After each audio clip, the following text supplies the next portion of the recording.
what's going on, everybody? The Modern Flirting Podcast is in full effect once again. I'm sitting in for the man, the myth, the legend, Jared Psych Lawrence. I'm Dale Valor. And, I'm really excited to be doing this one because, I had a super rough weekend, and things like this help get me out of that headspace, and it's something that really, it brings up my mood, it gets me out of the funk, and it's like, it feels so good to be doing it. And right now we've got my man, Nicholas is with me. We're going to be holding it down. What's up, Nicholas? You good? Yeah, dude. Doing good. Miami, Florida. Super hot here, 90 degrees. Loving it though. Well, I'll be down there next month for the Modern Flirting retreat. That's going to be dope, dude. That's going to be the first time you've done that, right? It's the only time. It's the first time it's being done, to the best of my knowledge, I am super sad about it because I can't go. It's my birthday. I'll be in California because I live here, so I should be going. But it's going to be, to me, it's the one thing I'm like so jealous. Like all the coaches coming down, like everyone hanging out, getting the VIP table. Like I was so looking forward to that. Yeah, no doubt. I can't wait. I cannot wait. I'm so excited about going to that, and here's the thing. Outside of you, because we did a boot camp in Miami a few months ago, right? Mm-hmm. Outside of you, I have not met any of the other coaches face to face, in person, in the same room at the same time. Yeah, dude. So I'm excited about that. Just like you said, man, just the fact that you get to kick it with the other coaches and all that kind of thing. It's going to be a good time, And so that is one of the benefits of being a part of the Modern Flirting VIP program. I know you guys that listen to this podcast, you've heard us rail on it like a million times, but it is so true that by being a part of that program, there's so many benefits to it, because this very retreat that we're talking about, where you could sit there and talk to all of us, all the coaches, Jared, myself, Nicholas, well, except for this one upcoming, Jamie, J-Man, Cosmo, who am I forgetting? Dong. Yeah. And by the way, it's free for VIP. Yeah, exactly. That's exactly it. How often do you get the time to sit with some of the best coaches out there for free? And it's 4 times a year. It's quarterly. In my opinion, it might be the best value of the entire program is like 4 times a year, come to Miami, partying, hanging out, getting up your social skills, meeting all these cool people, picking up on the different little techniques and stuff. To me, that's the value right there. Yeah, no doubt. So, and hopefully, some of the other coaches jump in on the podcast today. If any of you guys, and I'm sure that you have, and if you haven't, you need to be checking out the previous podcasts. Listen to those. Get a feel for who we are as coaches, but even more than that, who we are as individuals. Let me ask you this.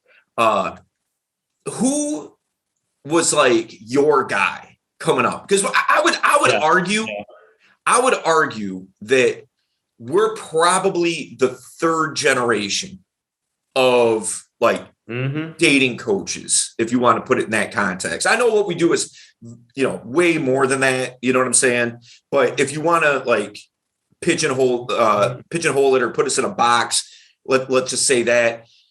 I would argue we're the third generation. Mm-hmm. Okay.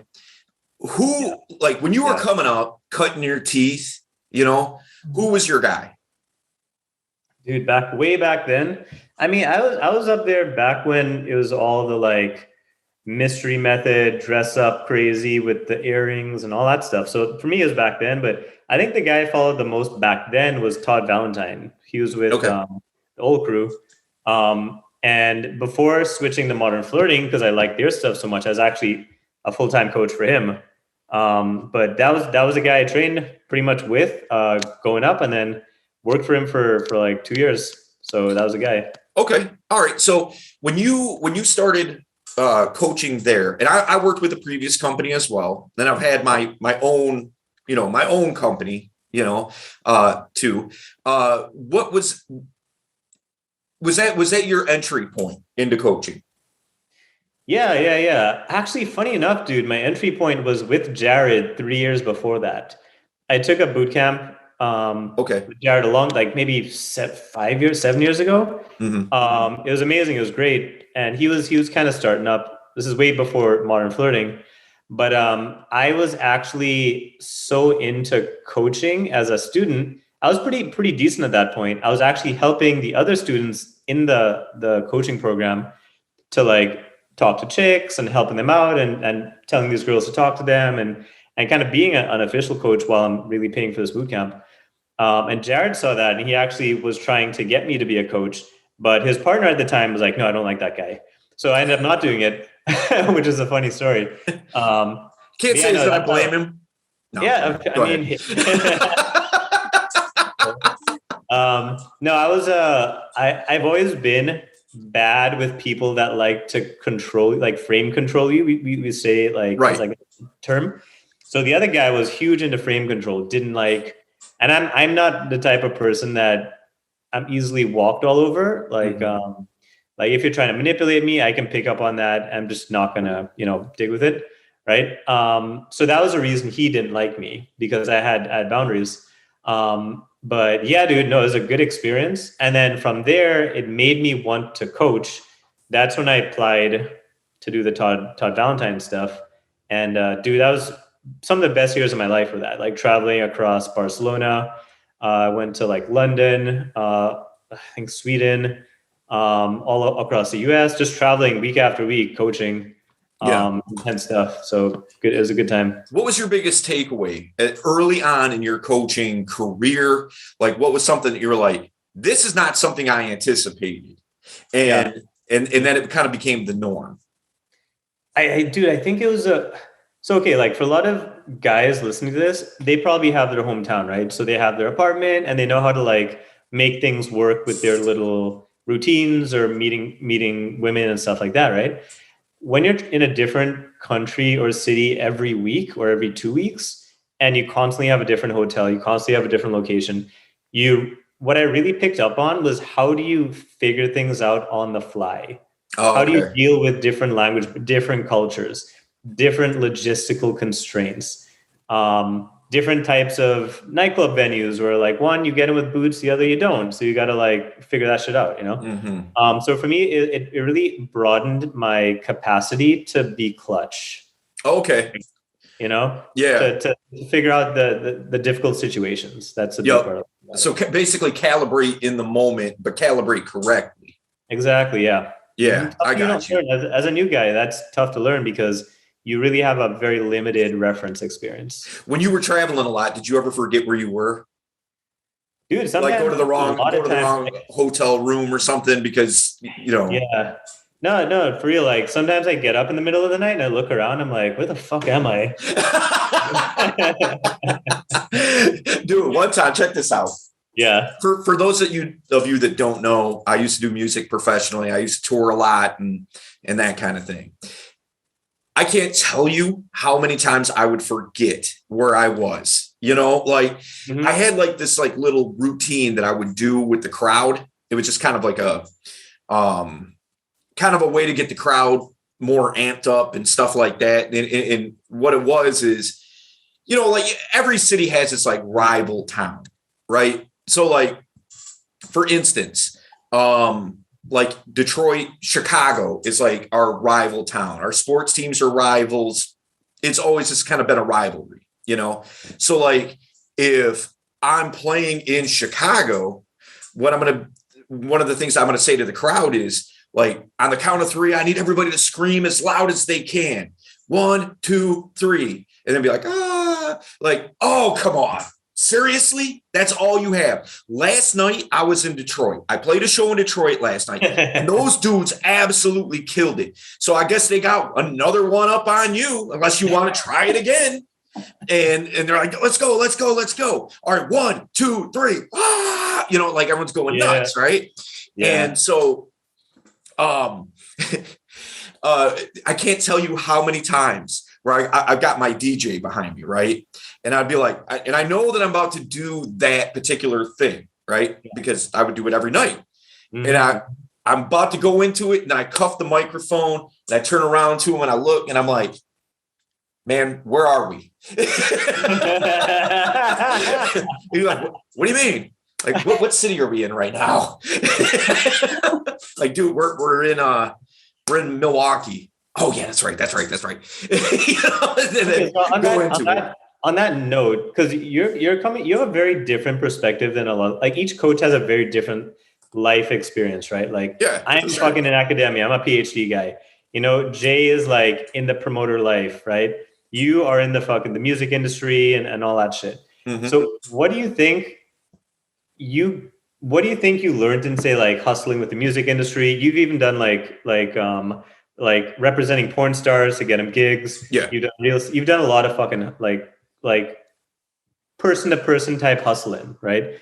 What skill sets do you think that you picked up in those that carried over to success with women or in life in general? I would say it's actually if you flip flop it, because when I was doing music, you know, this was long before I started getting into the quote unquote community, message boards and news groups and whatnot back in the day. Right.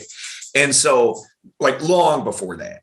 And dude, I started doing music professionally in 1996, you know, so it's like, there was like 10 years that, you know, like none of that even, well, at least to the best of my knowledge, didn't exist, you know? So you were like, what, in your early 20s? How old were you when you started that? Well, when I started doing it professionally, I was basically 18, 19. I was gonna say, you had to be pretty young. Yeah. Okay. Yeah. Cool. So it was like right out of high school. I graduated in 95. So I'm dating myself right now, but yeah. Like coming up on my 40th or 30th, I guess it would be high school reunion. So anyway, yeah. So, you know, my thing was I was really, really, really bad with communicating with people in general. All right. If the conversation skewed to something that I knew about, then I felt comfortable enough to contribute to that conversation. But I certainly wasn't walking up to people, you know, getting to, you know, just walking up to strangers, starting conversations. Like I was pretty hands off with that. I didn't even know that people did that really. Okay. So, basically, unless the conversation was something I was comfortable with, I'm sitting it out, you know? And so once I learned, but you know, like that kind of, I got a little better with it over time through maturity. And then, you know, just by performing, people coming up and talking to me and stuff like that. So my conversational skills got a little bit better, but not good or great by any stretch of the imagination. But once I started learning the skill set of attraction, of going out and approaching women on the street, at the mall, at the bar, at the club, at the whatever, right? And learning all those characteristics, what I started to see was the parallel between, you know, just being good with women and being good with everybody. Yeah. And those skills started to translate to, you know, being able to, like, make no mistake, man, whether you are doing music, if you're in any art space, basically, you're a salesman, or at least you need to be. If you got art for sale, you have to sell it. If you're a musician, you know, you've got stuff you're trying to promote. You have songs that you want people to download. You have whatever. In my day, it was CDs, but nonetheless, even matter of fact, early on, it was pressing up tapes, but yeah, you have something. If you're a painter, you have art pieces that you want to sell, most likely. If you're trying to do anything with it. Now, if it's just a hobby and no one ever sees it, then what does it matter, I guess? But, make no mistake, you are a salesman. You are trying to sell something. And so the communication skills that you learn by being able to interact with very attractive women, which for most guys is very intimidating. I'll even say that it's not just about, okay, a lot of guys in modern flirting, a lot of the VIP guys, I'd say a good solid percentage, like 15%, have girlfriends, are in committed relationships. So maybe touch on, even outside of that, like what you get from having these great social skills. Well, I think it translates in any type of way. Like think of it like this. Exactly. Let's scale it. If I dropped you off, right? Like, can you speak any other language? Maybe I'm going to guess Spanish. I'm fucking American. Zero. English. Really? That surprises me. You can't speak Spanish. Nope. Okay. All right. Fair. Okay. Perfect. Then you're the perfect guinea pig here. So if I took you and I dropped you off in Cambodia, like, get off the van and just get, you know what I mean? Right on the side of some dirt road in the middle of nowhere. Like you could probably fumble your way through in Europe somewhere because a lot of signs are English and whatnot, but you ain't getting that in the middle of nowhere, Cambodia. Okay. You would need a basic rudimentary way of communication to figure out your situation, right? To get somewhere. Unless you're just like, well, I guess I lived here now. Google Translate's gone. You don't have any Wi-Fi. You have nothing, dude. You have the shirt on your back, the shoes on your feet, and off you go. You have to have some kind of rudimentary communication, right? In order to figure things out. Okay. Now, that's very basic. How much better would your life be, right, if you can communicate with everybody?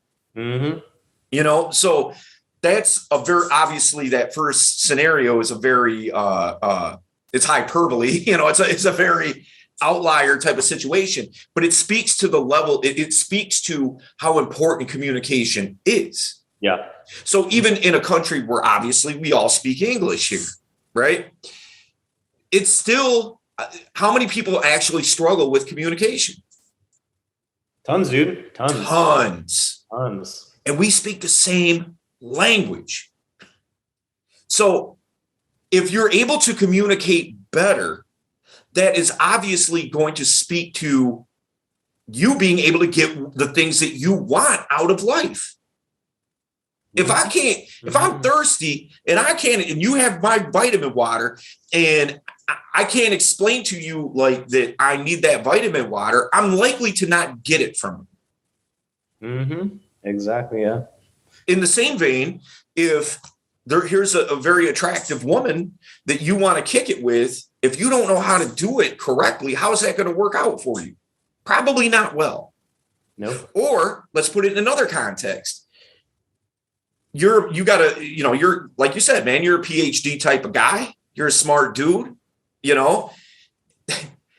If there was a certain position at a university or the job market, the whatever, if even with that PhD, if you can't really communicate with the HR department, the whoever's hiring, that type of thing, you're not likely to get the position that you want.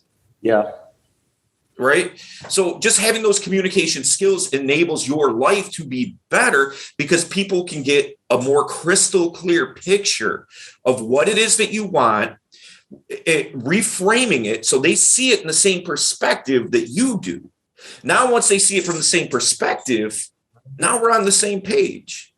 Now it's just a matter of figuring out the details, but the job's already on lock. The date with the girl's already on lock. Now it's just a matter of the minutia and figuring out the details. Yeah, there's no details to figure out if nobody knows what the fuck you're talking about. Yeah. You know what I mean? Mm-hmm. How do you feel about, online dating? Do you think it's made us more socially dumb or it's reduced the barrier to communication. What's your take on that? Because on one hand, you can say that, like, chicks and guys are on there. There's a bunch of selection, and people are just mass messaging or whatever, and there's no need to actually convey with charisma. On the other hand, you could say that it's getting people to talk. So at least they're getting practice, whereas before they're not. So what's your take? Are we talking about dating apps or are we talking about social media? Actually, dude, I think it's the same thing. Dating apps as well. Dating apps more. It is, but in my opinion, it is, but it isn't. Yeah. Because social media is so like multi-dimensional. Like I could get on social media and start talking about, like I could get on Facebook or Instagram and start talking about boa constrictors. Well, if I hop on Tinder and start talking about boa constrictors, I'm going to get blocked. One-on-one convos. So you're talking with somebody over chat on social media. Okay. I'm talking about actual human connection, not just broadcasting. Okay, got you. So a one-on-one type of conversation. Yeah, compared to in person, right? I would argue, I don't know if it makes us dumber, but I think it does tend to make people lazier. Mm-hmm. So like okay, let's circle it back to just rudimentary communication.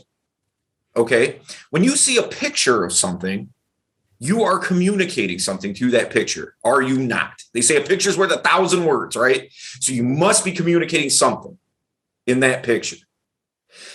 How often do we see, this would be a good question for Jamie, really, I guess, but how often do we see, people complaining about not getting matches, not getting any traction? So fuck the one-on-one communication, because they can't even talk to anybody because they're getting blocked out. Mm-hmm. So the thing is, their pictures are not communicating something, or I guess they are communicating something, but nothing desirable. So the thing is that if you're able to communicate through those pictures a lifestyle, representing who you are, what you're into, maybe even your goals and ambitions and your intrinsic values you embody and all those types of things. If you're able to represent that through good pictures, just like Instagram is predicated on pictures, right? So if you're able to present that through the dating app, the odds are you're going to likely have more interactions. You're going to get more matches, blah, blah, blah, because your pictures are just simply better. It shows a more attractive side of you than you like leaning up against a counter, drinking a beer. Yeah. Mm-hmm. You know what I mean? So I think it makes people lazier in that they're not taking the time or the effort to have good pictures. Mm-hmm. And then once they have those good pictures, they start getting some matches. Now that's a whole other side of communication. Because now we're communicating with words, written words, where there isn't any tonality. There isn't any facial expression. There isn't any body language, right? So you have to be a little bit more clever in how you text, what it is that you're writing. Yep. But most guys aren't willing to do that. And then they get salty, right? I can't get any matches. What's wrong with women? It's not what's wrong with women. It's what's wrong with you. Well, that's the other thing. It's okay. So dating apps, okay, for me, it's like, I'm thinking in terms of like the way the world has changed, like compared to 100 years ago, right? So you have dating apps and you have maybe 50% of the men that just are not trying hard enough to have good pictures. They're not seeking out the coaching. They're not even putting any effort into it. These guys are probably not getting any dates. Whereas the other 50% are hanging with 100% of the women on the app, right? Oh, I'd say it's probably smaller than that. I'd say it's probably 5%. You're probably right. Yeah. So it's almost a question of like, how will this shape society? In my view, I'm curious about this. Because we don't meet in person anymore. Like I love meeting women in person. My specialty is meeting women in the daytime in a natural setting. Right. Right? So for me, I love that. And I've definitely talked to a lot of women who have almost, I don't know, I don't want to say like given up, but like been like, you know what, fuck it. I'll do the online dating thing. I'm tired of waiting for a guy to walk up and talk to me because no guys do it. They'd rather hide behind the dating app and like that type of thing, which is good. I mean, I think both are valid, I but agree. you know, so for me, it's almost like, well, fuck, dude, like, is it going to be like half the world's male population is just they're not going to pass on their genes, or they are going to find like some chick that they don't like and end up just staying with her, you know? Okay, let's take a look at that. So I would argue that, percentage wise, more people are meeting through dating apps than ever before. And in human history, obviously, this is a very new thing, So, and I remember when like dating sites and things like that started coming out, stuff like Plenty of Fish and OkCupid and things like that. I remember when those were coming out, and people would be embarrassed to say that they, like, so you get a girlfriend, right? Mm-hmm. Like, oh, we got to come up with a cool story as to how we met. We can't tell people we met on a dating site, Now it's like, because it's more normalized, people are like, oh, we met on Tinder, we met on Bumble, we met on Hinge, whatever, mm-hmm. Right? So it's almost the same as saying, oh, I met this guy at a bar back in the day. Yeah, exactly. So it's more normalized. So obviously that speaks to it being more of a normal thing, right? So yeah. I don't ever see it going to where it's like, only 5% of guys can like actually spread their genes. You know what I'm saying? I don't see that happening. But what I do see happening is the same as it's ever been. This is the story for most guys. And if this speaks to you, guys that are listening to this conversation right now, there is a way out of this dire situation that I'm about to lay out. Okay. And the answer is obviously get with us. We can help you out of that situation. But here's the situation. This is how it goes for most people, or at least my experience of people I've worked with and, just people I know and blah, blah, blah. What happens is, ultimately, it comes down to almost kind of like a 6 degrees of separation type of thing. So okay, me and you are homies, right? And you have a sister who's friends with another girl. And we all happen to be at a party say you're throwing a party at your place, right?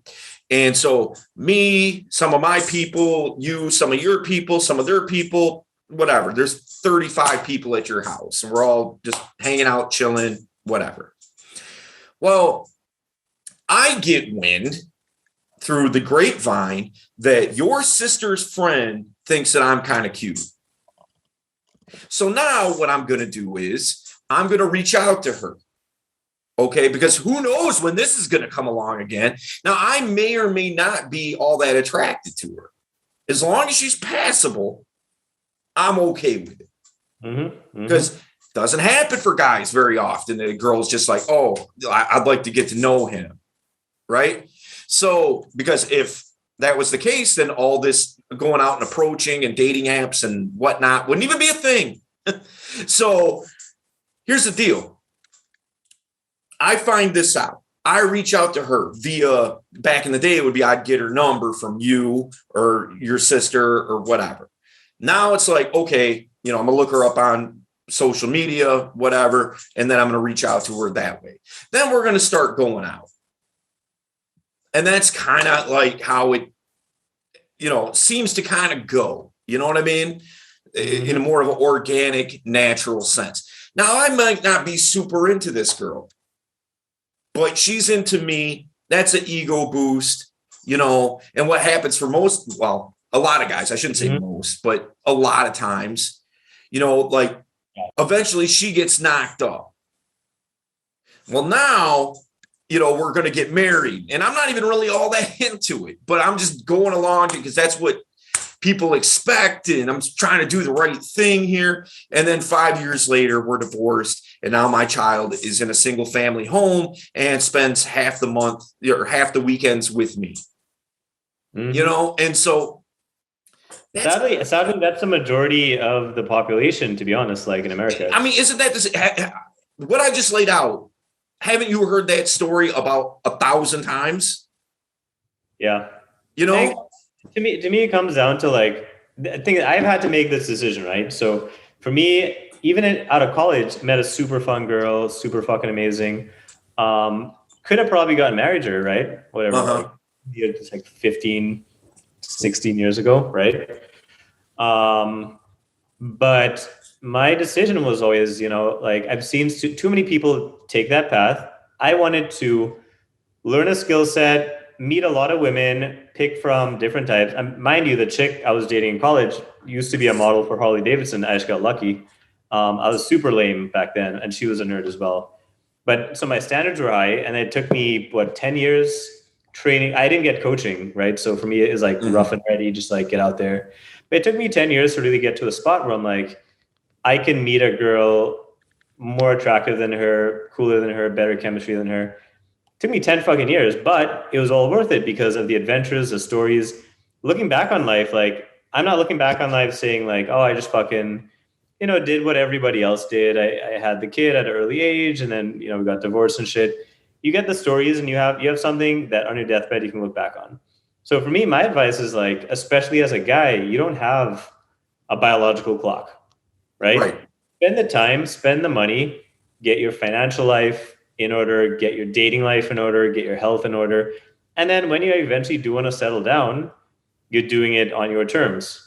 I don't think that people don't want to do that. It's just that it's hard to do it and they don't have any guidance as to like it's possible.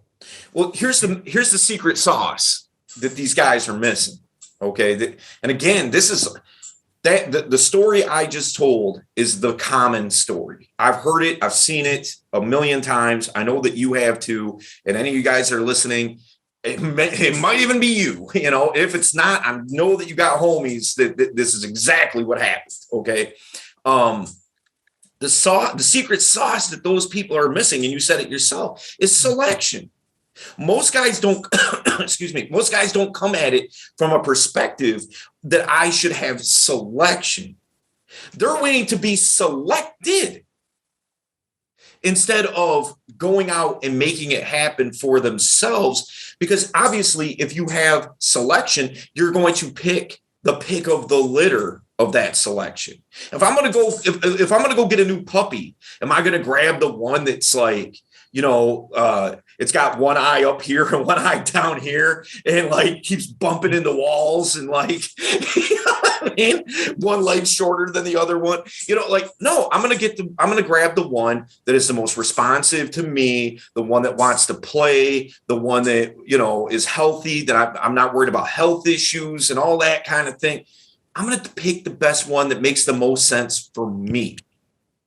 Most guys don't look at it that way. They don't have that abundant mindset to where it's like, I can go out and make this happen. They're just waiting for something to fall into their lap and take advantage, literally and figuratively, I guess.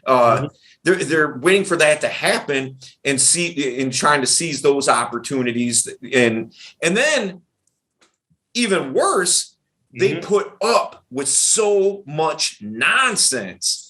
And because the girl feels it, she knows that this guy is, when's the next time something like this is going to come along again for you? So now she feels like that she has the power in that power dynamic inside of that relationship. And the guy's just kind of left to feel like, well, I might not be being treated as well as I feel like I deserve, but at least I've got somebody. Yeah. How's that going to work out? Yeah. Probably not well. Right. So 100%, dude. Yeah. And that abundant mindset thing, like inside of what we do, like make no mistake, like I think it falls on deaf ears a lot of times because guys see it as cliche. Like it's dogmatic because you hear it all the time. I've heard abundant mindset like 50 times since this week and it's only Wednesday. You know what I mean? So like you hear it all the time, have an abundant mindset, have an abundant mindset, have an abundant mindset. But the problem is that guys look at abundance incorrect.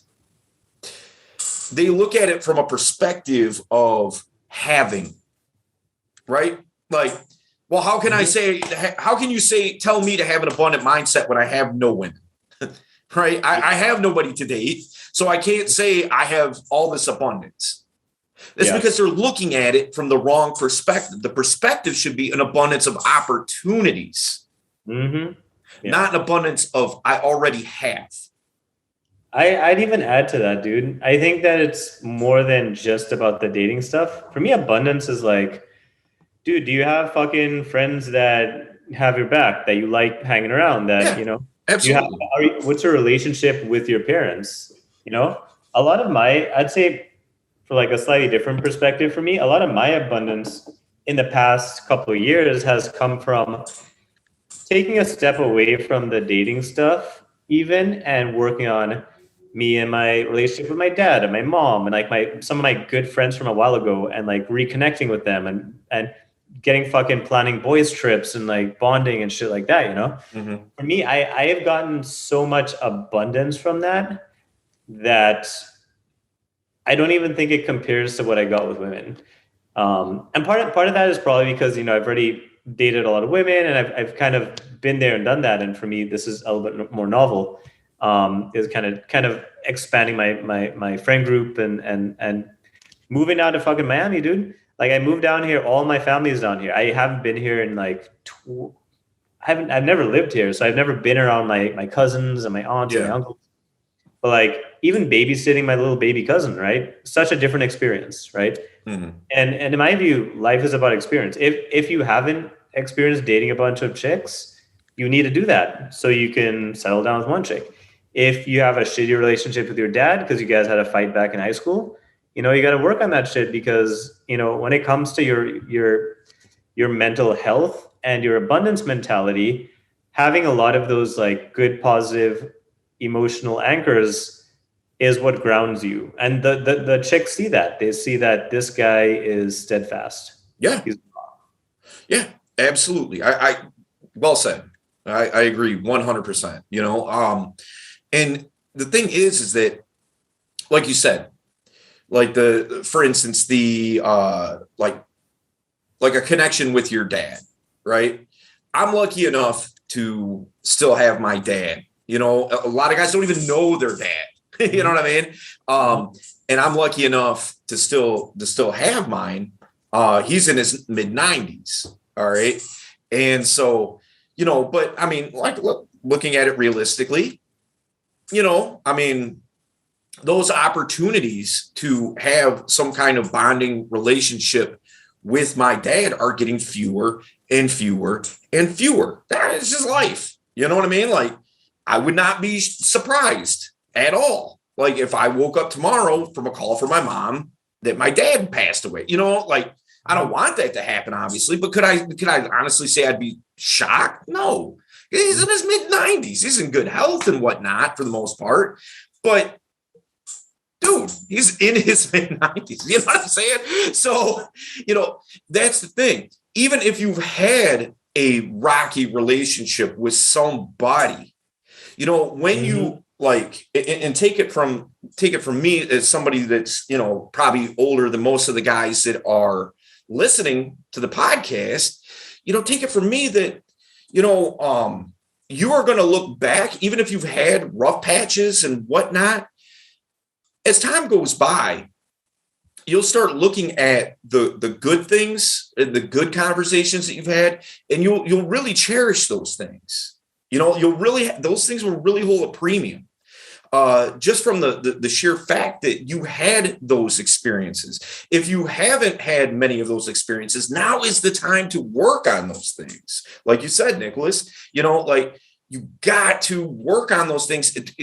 Again, to have an abundance of those good conversations, to have those opportunities to bond and to, all of that. Right? Totally agree. Yeah, dude. I mean, it's almost like nostalgia. Like, it's so funny. It's such a funny thing. I don't know if you've experienced this, but I certainly have, where like there were songs from back in the day that I absolutely despised. Yeah. I've been called a music snob. I'm not afraid to admit it. You know what I mean? I've been called that before. When we were driving around in the boot camp, I was like, man, Nicholas has some shitty taste in music. But no, but you know what? The funny thing is that like now, like of a song that comes on that I haven't heard in years and years and years, and I hated that song when it came out. Now I hear it and I'm like, it's not like I'm like, oh, that's my jam, you know, but it makes me nostalgic for the time that when that song came out. It like brings me back to that time, even though the song back then I hated it. Yeah, dude. Isn't that weird? I remember there was once I think it was NSYNC back in the day, and my female cousins would always be fucking listening to NSYNC. They have the posters up and shit. They'd be playing it when we're all playing as kids. I'd be like, I fucking hate this band. Like, why do and the stupid posters, they look so dumb, and I'm like, fuck this shit. And then now it comes on the radio. I'm like, yeah. Yeah, see? That's exactly what I'm talking about. That very thing. For me, like New Kids on the Block, right? Mm-hmm. And now, like, okay, so there's a club up here called Boogie Fever. And Boogie Fever is all predicated on yesteryear, you know, like, but it's all like, it's not all younger people, but it's like, I would say their general crowd is like mid 20s to mid 30s. All right. And it's a really popular place in the Detroit area. And like you have Michael Jackson impersonators that show up there, Madonna impersonators, and like the whole bit. So they play a lot of stuff from the 70s, 80s, and 90s in there. That's what the DJ spins. So like now I'm in there, I'm dancing to like New Kids on the Block, where before I'd have been like, I'm about to kick somebody in the head if they don't turn this off. You know what I mean? And it's just, same thing. You know, it's like kind of brings you back to that time, you know? Love it. And to be honest, one of the things that lately I've been really into, like, I don't know if you had the same feeling, but like older women as I get older, not even because like we can obviously date younger ones, but just for having that connection and being able to talk about this shit from the 90s, for me is kind of a turn on. I'm like, damn, I can actually talk about, you know, like the Y2K thing and what were you doing on that night? Like you thought the world was going to blow up and all that shit. Like a lot of chicks just don't know anything about that. Oh, I know. Isn't that crazy? Yeah. Well, matter of fact, we're not to bring down the room, but where were you on 9/11? Oh, I was okay. It was high school. I was in the kitchen eating breakfast and I saw the shit happening. And it honestly didn't register in my mind. I was just like, oh, it was burning buildings. I'm like, you know, like weird shit like that doesn't normally happen. So for me, it's like, okay, sure. But I was just fucking eating breakfast, went to school. Only a week later when they kept talking about it, I'm like, wait, so what happened? A week later. Wait, what? No, dude, check this out. So I'm having sex with my soon-to-be wife. All right. Yeah. We're at her parents' house. It's like 8:30 in the morning, something like that, you know, getting up, getting that morning knockout in. And I go downstairs. My future mother-in-law is watching. She's like, hey, you know, she didn't know what we were doing, but still, she was like, oh, hey, this plane hit one of the buildings in New York. And I'm just kind of like, oh, that's weird. You know, so I'm sitting there watching it. And then it starts to really unravel. All right. And this was in Ohio. Okay. And I was living in Detroit. Yeah. And I was supposed to be going home that day. And so like the gas prices started going up like crazy, and like it was just like nuts, right? And so trying to figure out what to do. And I'm like, well, I have to go. I got to go home at some point anyway. I guess today's, I'm still going to go home. So I'm driving up, and there's like a huge Air Force base in the middle of Ohio. And I'm driving up the freeway, and it was crazy. You know, like everybody's just kind of like, what is going on? You know, like but everybody's kind of like in a hey, we're all Americans type of vibe, right? And so I'm driving up on 9/11 from her house back up to Detroit. Dude, I will never forget this as long as I live. It was one of the most powerful, impactful things I'd ever seen in my entire life. As I'm driving up the freeway, in the distance, it just looked like a dark shadow across the skyline.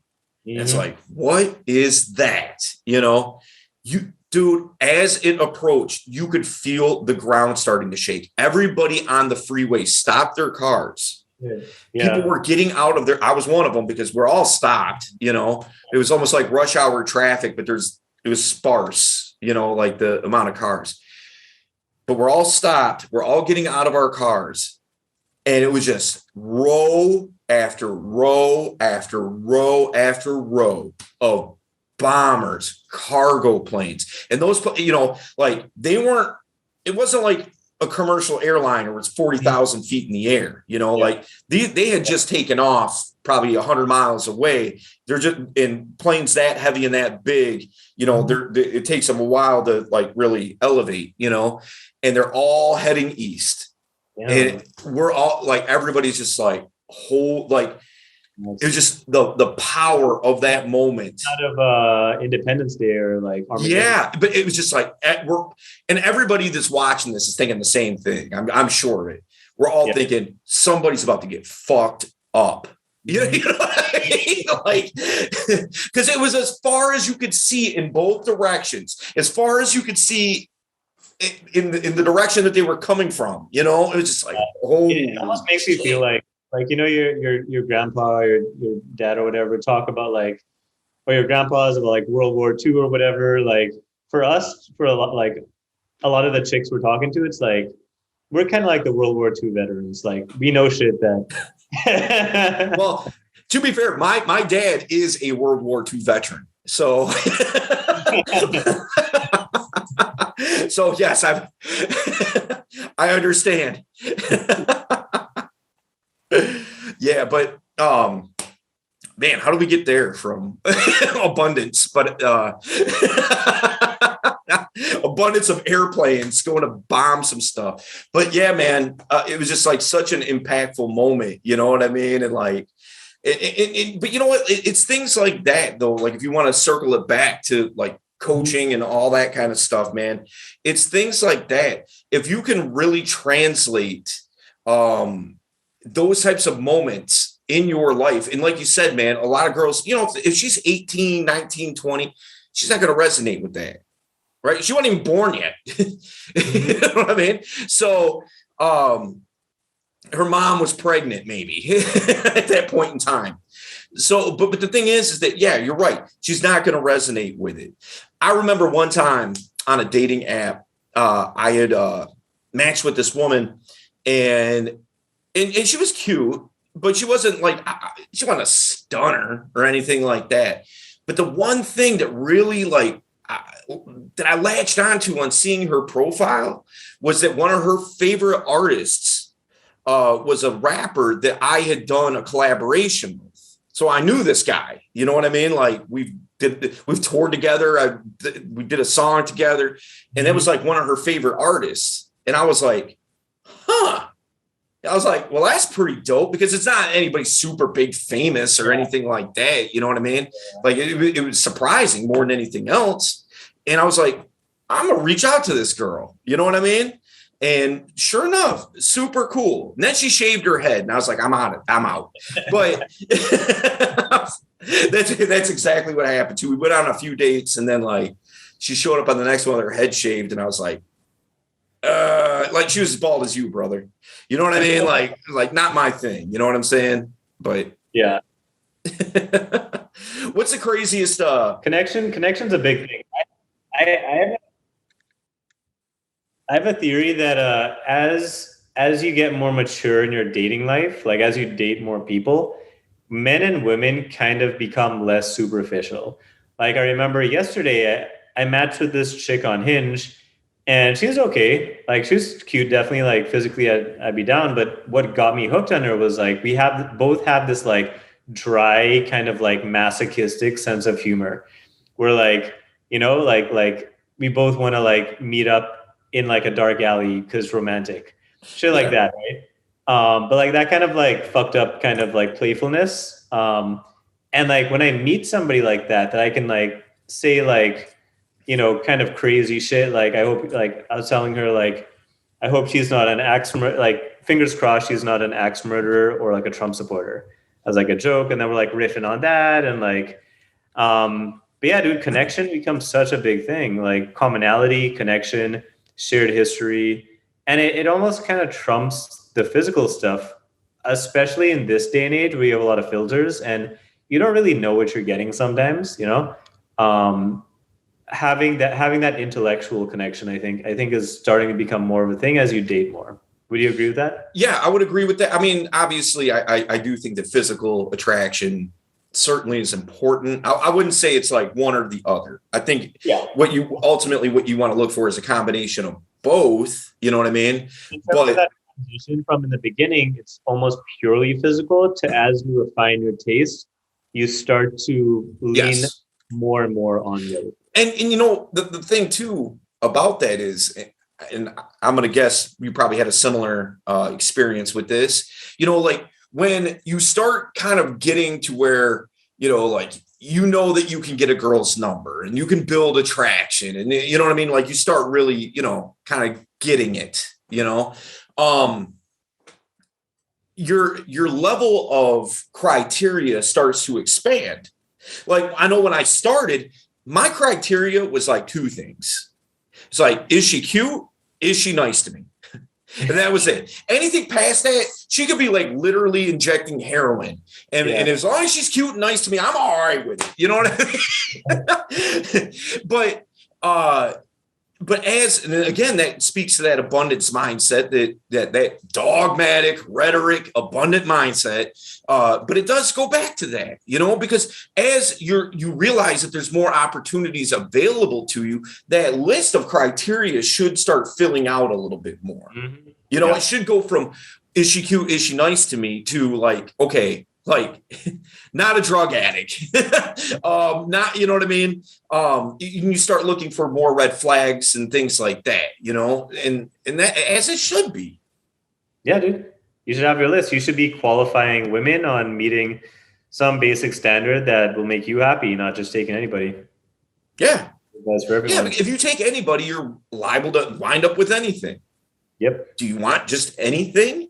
I would hope not. Because now we're talking about your sister's friend that we talked about way earlier, right? That's winding up with anything because something fell in your lap. So you're just going to go run with it, go along to get along. When's the next time something like that's going to happen? It's been 5 years since that happened. Might be another 5 years until it happens again. Mm-hmm. You know what I mean? Instead of that, why don't you start taking life by the horns a little bit, being a little more assertive, working on your communication skills, getting out there and having that selection, and from that selection being selective to what makes sense for you and your lifestyle, what it is that you want out of life. Because if you don't, make no mistake, that girl that fell into your lap, she's not she's not an asset to you. She's a liability. You're going to be carrying that girl. You're going down your path. Is it a lot easier to have somebody that's going to be there with you going down that path, helping each other down that path? That's going to be a lot easier than you carrying her. All right. You know what I mean? Yeah, dude. I agree with that. Totally. No doubt. So, all right. We're going to go ahead and wrap this up. Final words, final thoughts. Final thoughts is, take a risk or lose a chance. Life's short. Your youth is fleeting. Yeah, that's right out of Monopoly, man. You got those risk cards and those chance cards, right? Yeah, no doubt. So listen, guys, here's the deal. You've heard a lot of stuff today. We covered a lot of ground, talked about a lot of things. If these concepts, if these ideas that we're talking about in regards to communication, in regards to dating apps, abundance, all of that, building attraction, being selective, all those things, man, if that speaks to you and it makes sense, it resonates, don't wait, man. Don't sit on that and stew on it. Take the action.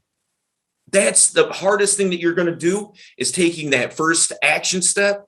But after that, man, you got a whole journey of a lot of great experiences, a lot of adventures. And if you don't take that first step, and that first step is getting at us, let's have the conversation. Let's strategize a little bit, figure a few things out, and then make it happen. But that is your call. You hear our voices. We can't hear yours unless you reach out. So make it happen. Don't sleep. Knock it out. All right, guys. We'll see you next week.